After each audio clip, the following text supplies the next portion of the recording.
Hi, good afternoon, and welcome to a session about Vasanta, stories from Sanskrit plays by Arshia Sattar. Arshia, welcome to the Bangalore Literature Festival. Thank you, Subodh. Arshia has got a little bit, no, a big bit of a cold. So, so please, I think we'll try and do our best with her voice. So, Let me apologize actually for being so sick, but that's not my fault. But also for causing this tension by arriving just in the nick of time. But here we go. So here we are. doesn't matter because, I've had the pleasure of knowing Arshia and her work for a very, very long time. So it didn't matter at all. I don't know how many of you have seen the book, but it is a teaser into something that, most of us have heard of, if not actually read. Some of the sort of the most stunning pieces of literature from Sanskrit that, personally I got an introduction through Amar Chitrakatha, right? So from Amar Chitrakatha to the original Sanskrit, I think this is a bridge that takes us a long way towards the original Sanskrit. And the best part, Arshia, about this book, one of the things that I really liked about the book was the historical introduction by Upinder and your little note on why you picked these stories. So can we maybe talk a little bit about that? So one of the reasons I did this book was because One moment. Are you guys able to hear, or can the sound team just... You're okay? Okay, cool. Okay. So, I realized that when we speak of Sanskrit drama, and when we just, in our casual conversation, everybody knows Shakuntala. Nobody knows anything beyond that. And yet we know Shakespeare stories. Yeah, it doesn't matter whether you've read Othello or not, you know what happens. Whether you've read Tempest or not, you know there's Prospero. Yeah, so, and I also remember that for me, when I was growing up, what was actually a very compelling book for me was Charles and Mary Lamb's Tales from Shakespeare. And I thought, we don't have that, so let me try and do that. But the other thing, of course, which Upinder has addressed so beautifully in her introduction, is that these plays were not written in a monotheistic, monolithic Hindu universe. It was not a time, the first millennium in India, or what we now call India, was a very diverse time. There were Buddhists, there were Jains, there were Hindu sects of all kinds, there were Kapalikas, there were Tantrics. And yet, when we think of Sanskrit theatre, we say, it was the golden age of Hindu culture. It wasn't. Yeah. Yeah, that culture was created by many, many different kinds of people, women as well. You'll be surprised to know. So I wanted to address that, and so picking the stories or picking the plays I wanted to retell, I wanted to do that spectrum of social diversity and religious diversity And gender. and gender. My God, and gender. Oh God, really, really. Yeah. So that was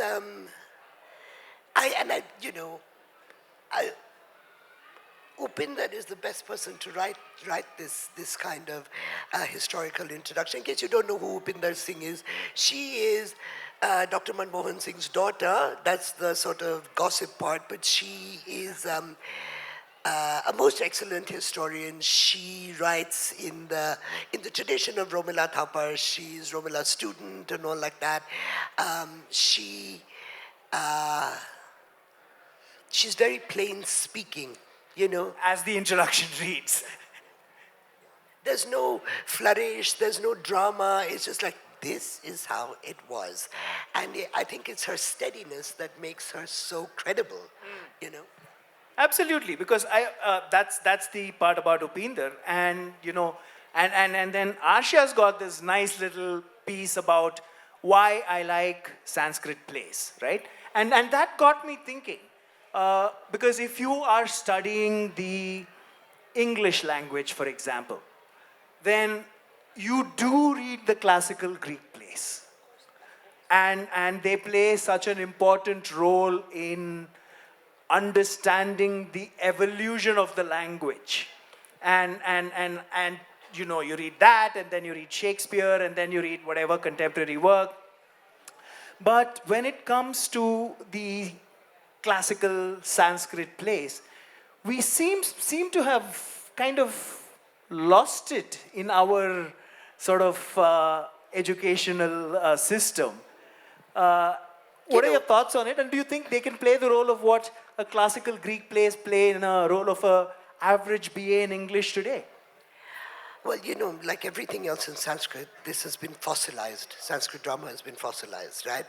Everything, it's frozen in time. It becomes a museum piece. There is nothing living or dynamic about it. One of the reasons is that if you read Shakuntala or you read Malavika Agnimitra, you're just like, how is this a play? Right? And we actually don't know how Sanskrit plays were performed. We have Natya Shastra, which tells us everything except how to do the play. Correct. Right? So we can't imagine it in the way that Greek theatre has had a more or less continuous tradition. So people do Sanskrit theatre, well, I shouldn't say people, but the very sort of famous Shakuntala of modern times was by Vijaya Mehta, who did it in Germany. And it's no different from Amachita Katha, actually. Everybody's wearing these peculiar clothes, you know, everybody's talking in this very stilted way. Of course, it's true that Kalidasa does not have, you know, speeches in iambic pentameter or shloka or anything, you know, which are easy to Correct. recite. And they are a bit like fussy. And that's what a director is for. No, get through the fuss. Give This us is just the something. raw Yeah, script. exactly. It is just the raw script, right? Exactly. And then, of course, I mean, if we take a play like,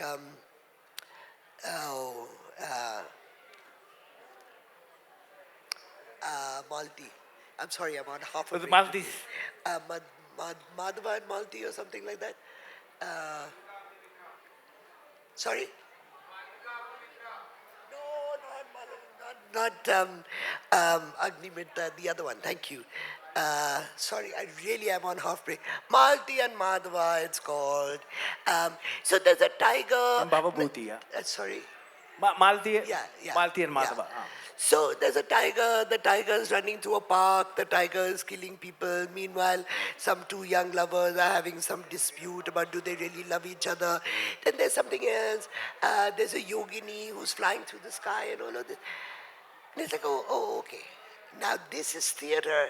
You know, so there is a disconnect with between what we think of as is a stageable possibility and the way these plays are written. But now, since theatre is becoming more and more multimedia, maybe this is the time to go back and look at Sanskrit plays. I think so too, because I thought of this as a book for, at least for me, of the times, because you know what? A lot of these stories are stories that I've read, I've maybe heard of, maybe, you know, been referenced, but it's a nice little way in which you've summarized all of these into, you know, in a very, very sort of a contemporary language, right? So it's almost like sort of, for me, this was a little bit of visiting back my childhood and bridging my own childhood reading with what I'm reading as an adult and things like that, right? Because, yeah, you know, Malavika and Agnimitra, yes, have read before. The Little Clay Cart, yes, of course, have read before. The Holy Man and the Courtesan, yes, of course.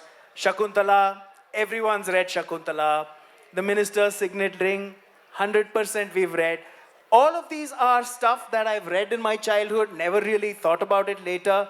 You look at it, maybe, and popular culture, when you look at Hindi movies and when you look at the film industry and how much they have referenced back to some of these sort of, it's again the same parallel between Hollywood and the Greek classics.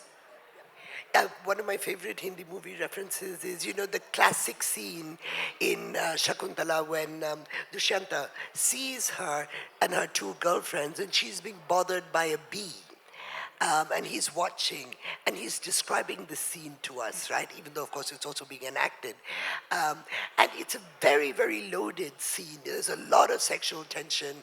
You get and the bee is quite aggressive, it's like fluttering around her face. And just before that, she'd been reaching for a mango or a fruit or something, and he sees her breast like a ripe mango. So, and it's very clear that the bee is Dushyanta and that he is predatory, and that, the next thing that's going to happen is he's going to say to her, why don't we sleep together? And that exact scene is in Rajesh Khanna and Sharmila Tagore in Aradhna, Gunguna Rahe Hain Bhaure, Khil Rahi Hai Kali Kali.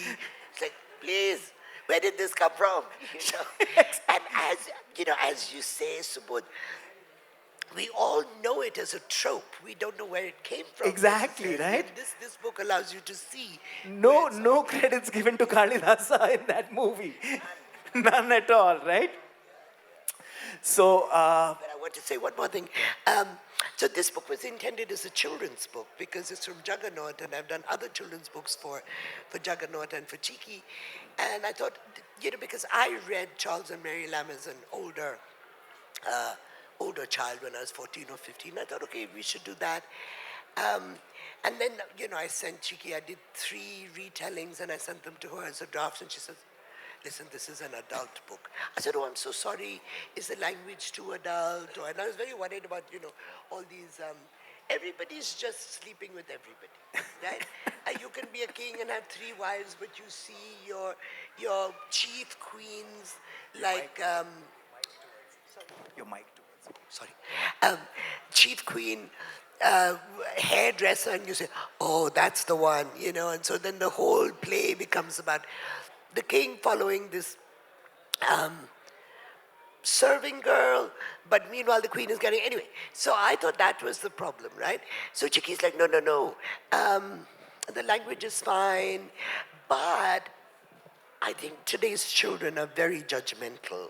They are. They're very moralistic, and they're not going to be happy with a king who has many wives and chases younger women. And we also now live in a place, in a time and a place where older men stalking younger women for sexual favors is no longer acceptable.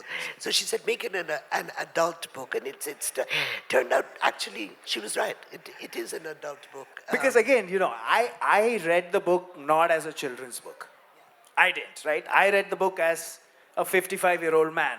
And I read the book and I was perfectly happy with each of those stories, right? And don't say anything further. You're implicating yourself. You can't say these things anymore in public, Subodh.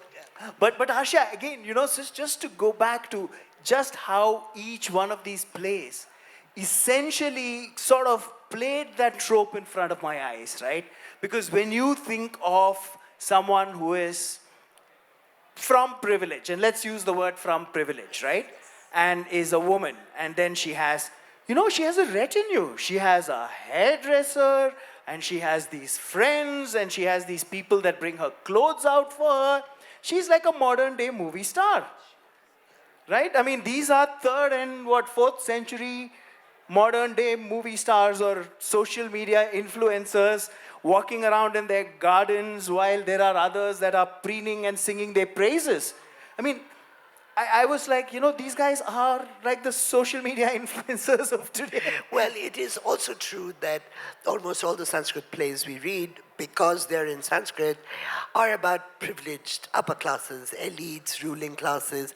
The only play that isn't, and if you haven't read Michakatika, The Little Clay Cart, make it your homework. Buy my book, go home, read the play. Yeah, because it has a love story. Very interesting love story.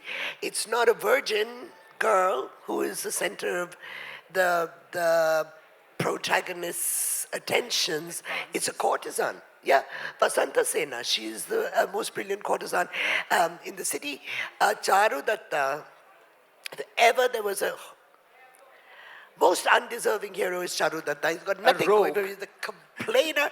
But the thing is, he's not a rich man. He's very, very poor, and she still falls in love with him. So that's already a break from tradition. And while their little love story is going on, there is a people's revolution, yeah, led by Aryaka, led by a shepherd. And the people who join his revolution are carpenters and tailors and farmers and massage walas and gamblers and, and they overthrow the king. And in Richakatika, there's a scene where there is a fight between the captain of the guard and his younger soldier. And they start to throw these caste slurs at each other. Correct. Oh, your mother is as big as as a Dundubi drum, your family is worse because you make shoes. And I was like, all right, this is very interesting because it's a 10th century play. It comes towards, well, maybe 8th century, but it comes towards the end of the first millennium and the end of the first flush of Sanskrit drama.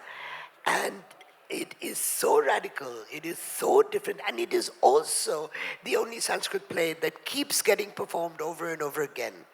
It's very easily adaptable. NSD has done, I don't know, NSD does it like practically every year. Students can do it, young people in a college can do it because it's a big cast play, it has so much action. And it's contemporary if you look at it. Very contemporary. For something that's sort of lived for 10 centuries, it's very, very contemporary. The other thing that I was, again, sort of going back to sort of the Greek classics and the Greek plays, the one thing I was trying to, in my own mind, think about this book is, the Greek plays gave rise to the sort of the hero's journey, right? And which has now been in existence for God knows what, the same 10, 12 centuries, and we still use it in our books today, in our writing today. Were you able to distill something like that, like the Sanskrit hero's journey from this? And I really wasn't, because, it was not that sort of classical, neat 5-stage process of, going through ups and downs and redemption and back. I couldn't really put my finger on that with the Sanskrit plays. Yeah, that's odd you should ask me that question because I'm working with somebody, a dissertation advisor or something like that. And he is looking for stories that allow him to map the Indian hero's journey. But he's also but he's also interested in the Indian heroine's journey. Which I think is, very 21st century and about time. And so what we've been, our conversation so far has been that is the Sita kind of heroine, who's kind of a tapasvini because she she's very chaste. Gave it up. Yeah. And then there's a Draupadi kind. And then there is a Shakuntala kind, but not Kalidasa Shakuntala. The Mahabharata Shakuntala. Okay. Yeah. Which is also, she's an incredible woman. I mean, she fits the sort of, the pattern of Mahabharata women. So she's introduced to us in the Adi Parva, when we're learning about the ancestors of the Kauravas and Pandavas, and she is the mother of Bharata, who is the progenitor of all of these people.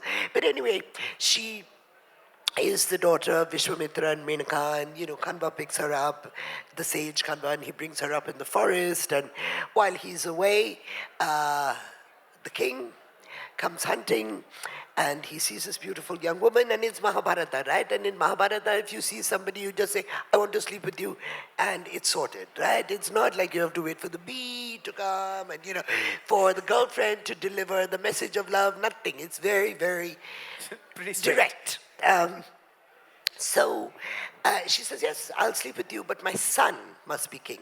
And we see this again in Mahabharata. That's what the Matsyakantha says to Shantanu. Yes, I will sleep with you, but my son must be king. So, and the king says, yeah, I'll call you, I'm going back to the city, I'll call you when I get there. And of course he doesn't. And then one day Shakuntala just says, okay, she doesn't go with any ascetics or anything. She takes her son, who's 12 years old, and she goes to the court and she said, hello, king, this is your son.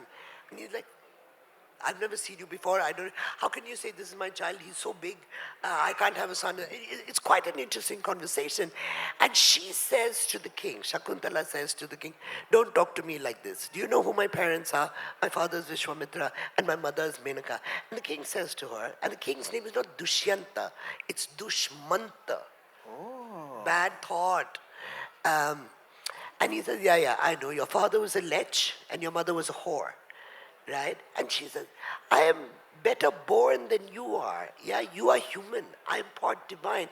And she says, people like you should never be king because you bring destruction on your own people. And she curses him. And she says, if you do not acknowledge your son, your head will burst into 1,000 pieces. And at that moment, there is an Akashvani, a voice from the sky who says, she is telling the truth. And so then the king says, oh, I'm so sorry. I knew it all along. But what could I tell my people? Which is exactly what Rama says to Sita. Like, I always knew you were innocent. Yeah? So, there are tropes. There are stages in a journey, if you like. But the Shakuntala of the Mahabharata, although she resembles somebody, she's a different kind of person. Yeah, so if anybody is looking for a dissertation topic or a book, maybe you want to write about this. So. Well, there's only about 4 minutes left in the conversation, and we can continue talking for hours more. But we will give the audience a chance to ask 1 or 2 questions, and then there was one last question which I'm going to kind of keep for myself. Yeah, so moderator's privilege.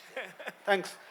Very quickly, you mentioned Mritchakatikam, right? Is this the same NSD play that they staged by the name Mitti Ki Gadi, right? Mitti Ki Gadi. NSD does a lot of stagings of Mitti Ki Gadi. I think the author's name is Shrudrak. So is he really a Shudraka? Yeah, I know. But is he a Shudra class? Because you also rightly mentioned that this is one of the rare non-elite plays in Sanskrit. I have an answer to that question in my book. So if you buy the book, you'll find out the answer. Right away, I'm going to buy. One of the interesting things about the playwrights is many of them are kings, right? Now, can you imagine any one of our rulers, current party rulers, writing any piece of literature? I mean, I think the last sort of governing kind of person was Radhakrishnan, who was a philosopher, right? So a lot of the playwrights were kings, a lot of them were Buddhists. And Shudraka, we think, was also a king.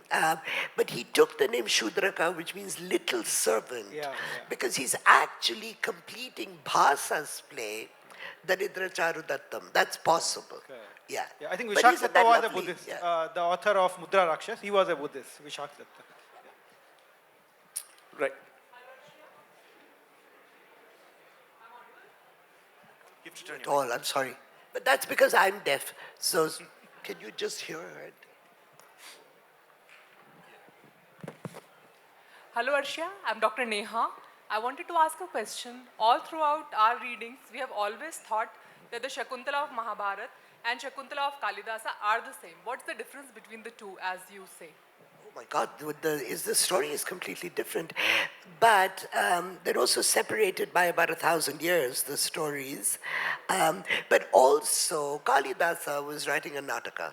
So his Shakuntala has to be the perfect Naika. She has to be the perfect heroine.